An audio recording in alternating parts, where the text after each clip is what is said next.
du peuple, votre magazine des informations, traitement et diffusion sur nos chaînes partenaires. Info du peuple, c'est aussi la couverture médiatique, annonces et publicité de vos produits et vos entreprises. Info du peuple, pour la formation professionnelle de chevalier de la plume en rédaction journalistique et télévision. Info du peuple, nous mettons à votre disposition une émission de 30 minutes chaque samedi, dimanche pour la rediffusion, pour informer, former et divertir. Pour tout contact, plus 243 81 27 34 222 90 470 88 66. Info du peuple. Chez vous, dans vos salons, on est là pour vous servir. Les calendriers pour la session ordinaire de mars essentiellement législative à l'Assemblée nationale vient d'être adopté par la majorité des députés nationaux. C'était au cours de la plénière tenue à ce jour à l'hémicycle de la Chambre basse du Parlement. Les calendriers adoptés contiennent des matières législatives et non législatives. Parmi les matières non législatives retenues pour cette session de mars figure l'examen du rapport annuel 2021 de la CENI, l'examen du rapport synthèse des rapports des vacances parlementaires récents, des contrôles budgétaires, la programmation des rapports des missions d'enquête parlementaire, les contrôles parlementaires. En ce qui est des matières législatives, il y a entre autres les arriérés législatives, les nouvelles matières. Dans la rubrique des arriérés, il y a notamment la proposition de loi modifiant et complétant la loi électorale, la pétition des révisions constitutionnelles, la proposition de loi modifiant la loi portant statut des anciens présidents de la République élus et fixant les avantages accordés aux anciens chefs de corps constitués. Un accent particulier a été également mis sur les réformes électorales et les contrôles parlementaires au cours de cette plénière à l'Assemblée nationale.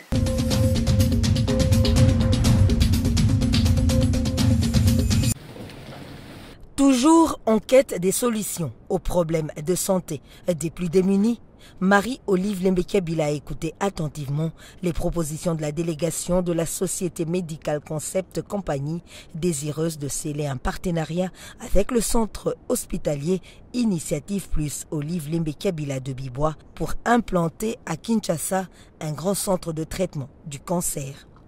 Des échanges fructueux, selon Loïc Archivolti, l'un des managers de la société Médicale Concept, qui insiste sur le fait que les Congolais bénéficieront des soins de qualité. De très bons échanges où on a pu vraiment sentir une grande volonté de partenariat pour créer le centre de traitement du cancer à Kinshasa. Nous, notre expérience, c'est pouvoir vraiment mettre en place des centres qui fonctionnent, puisqu'on l'a déjà fait à Dakar et également à Lomé. Donc on veut mettre en place un centre qui permet de traiter les patients avec très peu d'effets secondaires et la meilleure qualité possible des traitements. Que c'était tout à fait possible de pouvoir avoir ce partenariat et qu'on attend très rapidement que ce projet se mette en place pour que les Congolais puissent avoir ce centre au plus tôt. Marie-Olive Lembekabila ne lésinera pas sur les moyens pour offrir aux Congolais ce centre de traitement du cancer, car cette maladie est l'une des principales causes de mortalité en Afrique.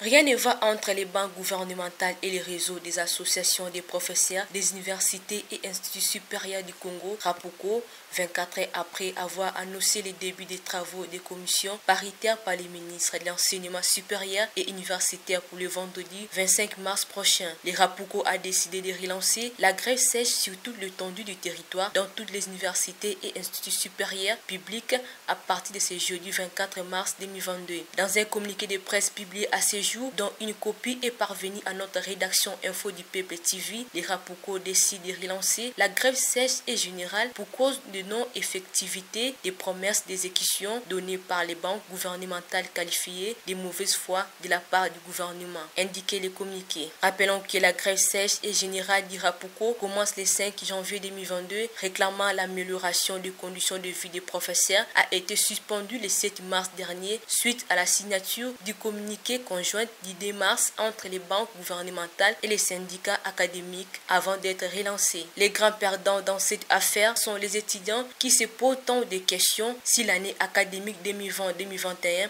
est partie en néant, vu que plusieurs établissements de l'enseignement supérieur public n'ont toujours pas délibéré si l'année académique 2021-2022 qui accumule déjà du retard est déclarée une année blanche.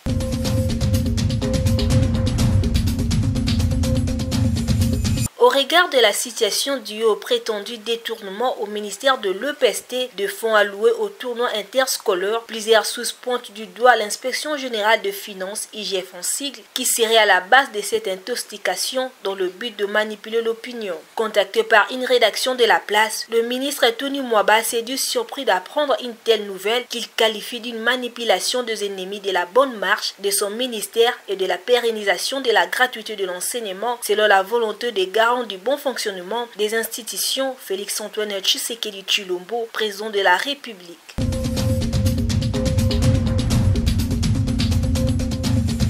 Lutter contre les vieilles habitudes, se heurter à des résistances coutumières, c'est aussi le lot des associations qui luttent contre le mariage précoce des fillettes en Afrique équatoriale.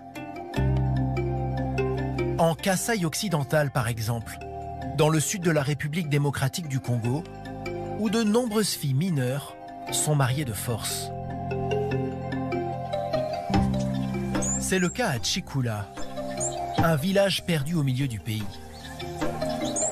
Le mariage des femmes de moins de 18 ans est pourtant interdit. Mais la capitale et ses lois sont bien loin. En témoignent les couples que l'on croise ici. Des femmes enfants avec des maris âgés qui tiennent un discours ahurissant. J'ai 13 ans. Moi, j'ai 60 ans. Elle est très obéissante et très attentive. Et je l'aime fort, car vu mon âge, j'ai très envie de ressentir la chaleur de son corps. Sa chaleur corporelle m'a plu, et c'est ce qui fait que nous cohabitons ensemble. Il a des relations sexuelles avec elle? Oui.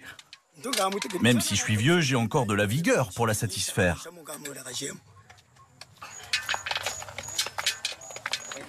Ça, c'est de l'alcool traditionnel. J'y mets des racines et des tiges. Comme ça, j'ai de la force pour lui donner du plaisir. Des aphrodisiaques, très utilisés par les hommes de la région. Mais elle est mineure. Vous n'avez pas honte? Honte? Je ne suis pas le premier à être avec une jeune fille. Si vous allez dans d'autres villages, vous verrez que plusieurs hommes vivent comme moi et que c'est une pratique courante. Ils sont aussi vieux que moi et ils vivent avec des jeunes filles comme moi.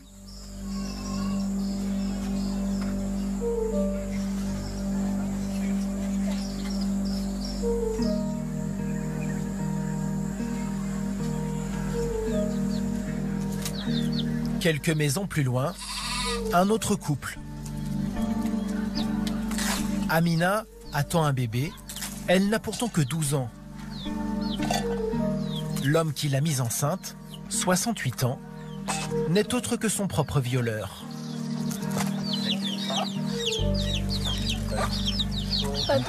Quand il a voulu coucher avec moi, je n'avais rien à manger. Je ne savais pas où aller. Je ne pouvais qu'accepter. Je n'avais pas le choix. C'était me prendre de force, oui.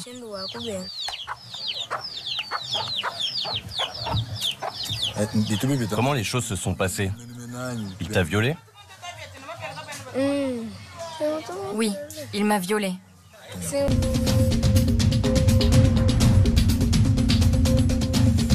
La journée internationale des droits de la femme édition 2022 a été célébrée avec face dans les territoires des Kapanga, à plus ou moins 700 km du chef-lieu du Lualaba. Tout est parti d'une marche qui a eu comme point de départ le marché central de Musumba pour chuter au stade Moukos où une manifestation officielle a été présidée par la délégation provinciale avec à sa tête le ministre Jules Kabouit. Habillé au motif des pannes leur émis par Fifi Masuka Saini, les femmes de toutes tendances confondues de ces territoires ont défilé devant les émissaires du gouverneur intérimaire du Lualaba. À l'étape des discours, les chefs des services du genre et l'administrateur des territoires ont à juste titre salué la détermination de la chef de l'exécutif provincial à valoriser la femme, mais surtout faire de la défense des droits de la femme son cheval de bataille. Mes remerciements s'adressent tout droit à Madame la gouverneure de province du Lualaba à d'intérim, représentée ici par son Excellence Monsieur le ministre, pour ses efforts inlassables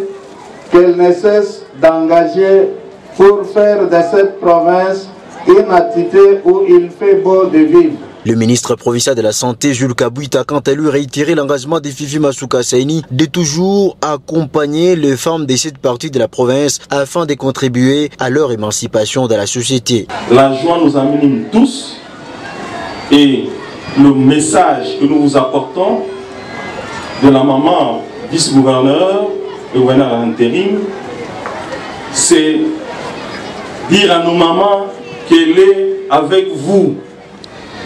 Et dans les jours prochains, elle-même viendra pour que vous puissiez festoyer avec elle. Ce qui explique notre présence ici. Elle nous a demandé de transmettre ses salutations aux mamans du territoire de Kapanga. Profitant de cette occasion, les conseillers politiques du gouverneur, Maître Dalton Daliaf, a annoncé à ses compatriotes des Kapanga les débuts des travaux de réhabilitation de la route provinciale Kassaji vers Sandoa, initiée par la première citoyenne du Lualaba en vue de désenclaver ces comptes de la République. Gouverneur intérimaire, Madame Fifi Masuka, waswape janga chinois, ashkankal pakasaj, agakusal balbal wakasaj kushik kapang.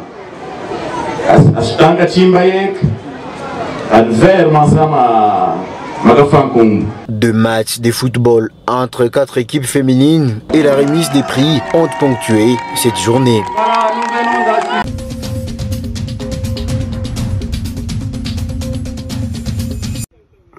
La scène est troublante, même écœurante. Une colonie de camions et autres véhicules campent dans la boue. Depuis 2 semaines, incapables d'avancer d'un seul centimètre, à 10 km seulement de Kassomeno, sur la route qui mène à Kiloa. De nombreuses familles y sont bloquées, rongées d'impuissance, sans aucun recours. Parmi eux, des jeunes enfants, des mères des familles, des malades agonisants. Nous sommes pourtant dans la province qu'ils préfèrent, du Haut-Katanga, dont les louanges sont chantées à longueur des journées. En fait, de minerais, l'on aperçoit même de gros camions propriétés d'entreprises chinoises, eux aussi bloqués, remplis des précieuses marchandises. Dans d'autres cas, de cargaisons devant ravitailler la cité et certains villages en denrées de première nécessité sont obligés de rebrousser chemin, créant une crise sociale et économique sans précédent. Même des chargements en médicaments sont aussi obligés de rebrousser chemin.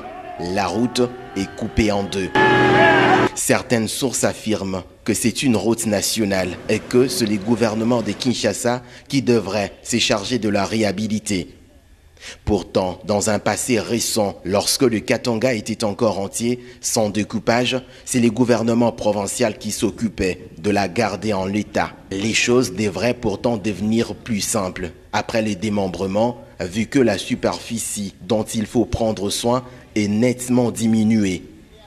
À l'époque, beaucoup se rappellent que c'est par route et sans aucun problème en un clin d'œil que les passagers reliaient Lubumbashi à Kalemi, sans embourbement, même en période de pluie. Dans l'entretemps, dans l'indifférence, le drame se pérennise sur une des routes les plus vitales du Haut-Katanga. Non loin de là, sur la route qui mène de Kassomeno à Kasenga, la situation est quasi similaire. Le même désastre, le même chaos, avec une route qui ressemble à une mine à ciel ouvert ou à un champ impitoyable des batailles. Pendant des longues semaines, des véhicules sont en stop, sans aucun moyen d'avancer. C'est une vraie catastrophe vécue par les usagers de cette autre très importante voie de la province du Haut-Katanga. Un vrai tableau de catastrophe naturelle.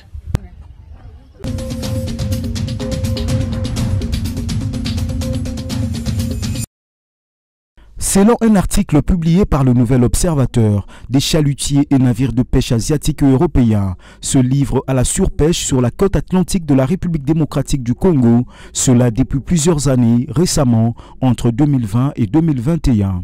Dans cet article, l'organisation non gouvernementale Terre Verte s'interroge si les autorités de la RDC sont même au courant de ce pillage de richesses halieutiques au large de la côte de Mwanda. Plus loin, l'article précise que ces chalutiers et navires de pêche chinois, bulgares, vietnamiens et malaisiens viennent régulièrement faire la surpêche dans les eaux territoriales congolaises. Ces chalutiers vident ainsi la côte atlantique de la RDC et de l'Afrique centrale de ses ressources halieutiques, pourtant rares. On y trouve notamment des espèces telles que les tortues marines, de requins pèlerins, des crevettes, de calmars, de requins marteaux, ainsi qu'une variété de poissons.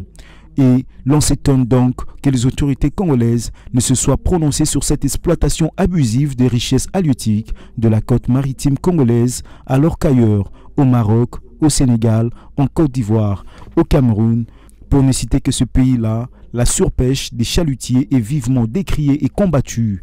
Une interpellation donc pour les autorités congolaises, au moment où le peuple congolais se trouve obligé de consommer des poissons importés et autres surgelés, nuisibles à la santé. Ce sont des étrangers qui se livrent pourtant à la surpêche sur les côtes de Mwanda, alors que le pays n'a même pas un seul bateau de pêche pour donner du poisson frais aux Congolais.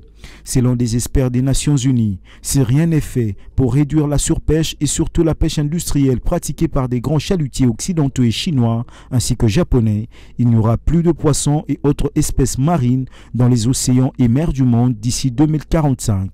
Il faut donc souligner que la pêche industrielle ne permet pas aux poissons de se reproduire rapidement et de renouveler leurs espèces.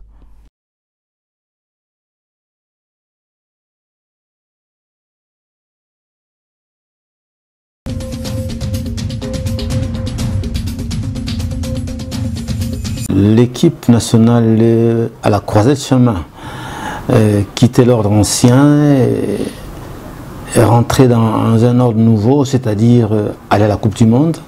Ça fait plus de 40 ans qu'on n'y est plus. Et il y a de plus en plus de binationaux qui arrivent, nos frères qui arrivent, qui sont intéressés, qui sont attirés, qui nous amènent la valeur, de la technique et de la valeur ajoutée, allais-je dire. Donc je pense que nous avons aujourd'hui une ossature qui est capable d'aller à la Coupe du Monde. D'ailleurs, le fait d'arriver à ce niveau, à ce stade, prouve à suffisance que nous sommes une équipe forte. Moi-même, le président de la République l'a reconnu. Elle est de plus en plus forte. Il faut qu'elle demeure forte, que les joueurs demeurent concentrés. Parce que vous savez, ces genres de matchs, très souvent, c'est pas le jeu qui compte, c'est le résultat qui compte. Et les deux équipes vont se donner à fond. Et tous les joueurs aussi, ils y valent leur carrière pour les uns et les autres. Réussir ce match à la Coupe du Monde, faire partie de cette fête mondiale du football, je crois que pour chacun de ces joueurs, c'est un défi, c'est un objectif, un challenge qu'il faut absolument gagner.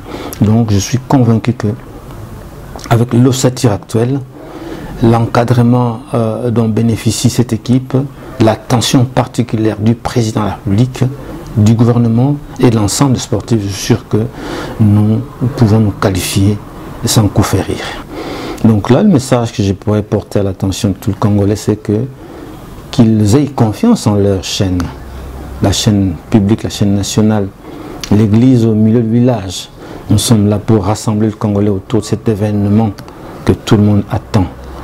Et les conditions ont été réunies, toutes les conditions sont réunies pour que ce match se déroule sans problème, que la retransmission se passe sans problème. C'est vrai, il y a des problèmes d'électricité, nous ne pouvons pas les ignorer, mais je pense que en ce qui concerne la RTNC, nous avons toujours été accompagnés de manière alors particulière par la SNEL, du moins en ce qui concerne les sites, qui concernent évidemment la diffusion. Et nous espérons que toute la ville de Kinshasa et pourquoi pas toute la République, ils auront suffisamment d'énergie pour suivre ce match. Nous rassurons tous les Congolais qui suivront bel et bien les 2 rencontres sans problème.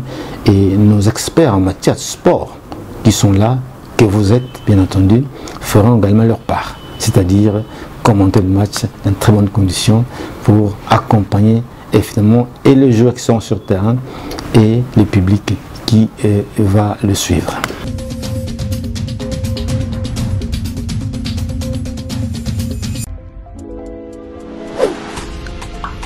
L'objectif pour nous, c'est d'avoir 50% d'hommes, 50% de femmes. Mais je ne pense pas que nous avons atteint notre objectif. La femme a un rôle capital à jouer en tant que moteur propulsant les développements à partir de la famille qui est la cellule de base. La première difficulté, c'est l'acceptation de notre combat par l'environnement immédiat et l'environnement lointain. On doit se dire que le Congo de demain, c'est nous. Le Congo de demain se prépare aujourd'hui. Que la lutte est là, mais que sur le plan personnel, chacun puisse lutter pour soi-même. Le fait d'être une femme peut aussi être une porte ouverte pour un avancement aussi dans certaines choses.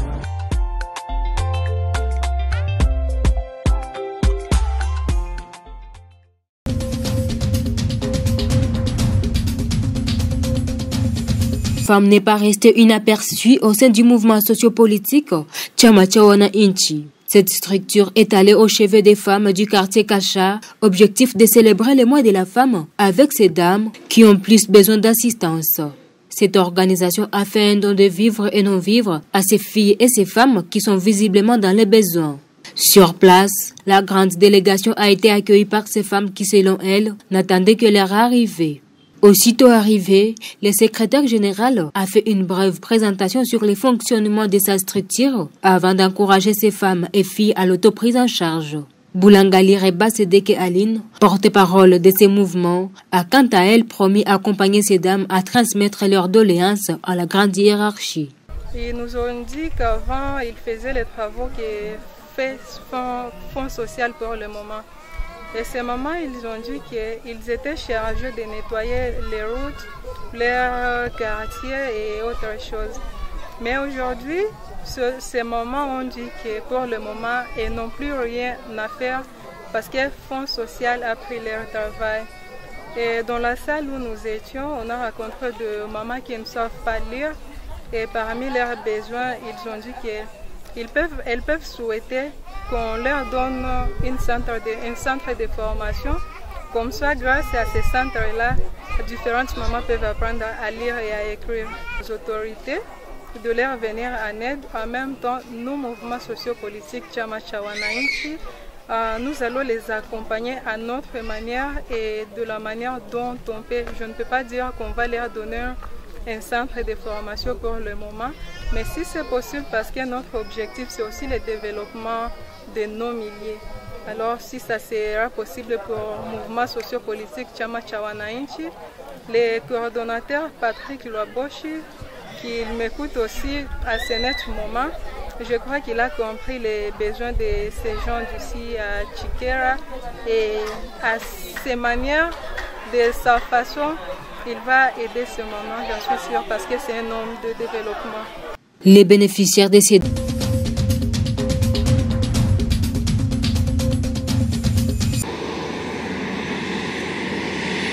Madame le gouverneur intérimaire du Lualaba a regagné sa juridiction à l'issue de sa mission de 72 heures à Kinshasa en début de soirée du lundi 21 mars 2022 par l'aéroport national de Kolwezi. Aux côtés de Fifi Masuka, Louis Kamweni, président de l'Assemblée provinciale et la quasi-totalité des députés provinciaux qui étaient aussi dans la capitale pour participer au séminaire d'appropriation projet 145 territoires sur invitation du président Tshisekedi. Fifi Masuka Saini a été accueilli par les membres du gouvernement provincial, ceux du conseil provincial de sécurité et quelques membres de son cabinet. Une partie de la population lualabaise a fait le déplacement de l'aéroport pour ovationner la femme numéro 1 du Lualaba.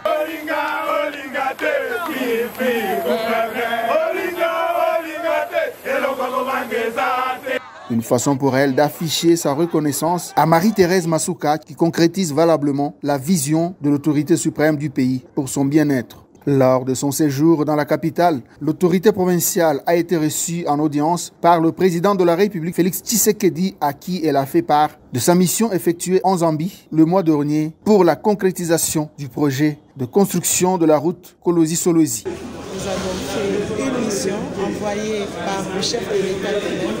Il était tout à fait normal que nous puissions réserver la primeur au chef de l'État. Nous sommes partis pour mettre le rapport de notre mission et lui demander le feu vert de commencer les travaux.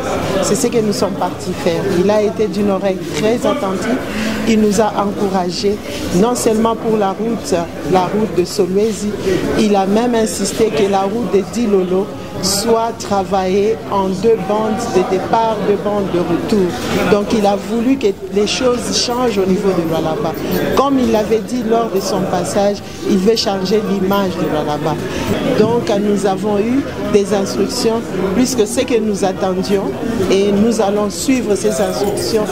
Il a aussi passé ses salutations à toute la population de Lualaba. Il les a demandé de rester dans l'unité. Masuka Saini a également fait savoir que le président Tshisekedi, qui tient à la matérialisation de ce projet, sera au Lualaba pour se rendre compte du début des travaux. Info du peuple. Votre magazine des informations, traitement et diffusion sur nos chaînes partenaires. Info du peuple. C'est aussi la couverture médiatique, annonces et publicité de vos produits et vos entreprises. Info du peuple. Pour la formation professionnelle des chevaliers de la plume en rédaction journalistique et télévision. Info du peuple. Nous mettons à votre disposition une émission de 30 minutes chaque samedi, dimanche pour la rediffusion, pour informer, former et divertir. Pour tout contact, plus 243 81 27 34 222 90 470 88 66. Info du peuple. Chez vous, dans vos salons, on est là pour vous servir.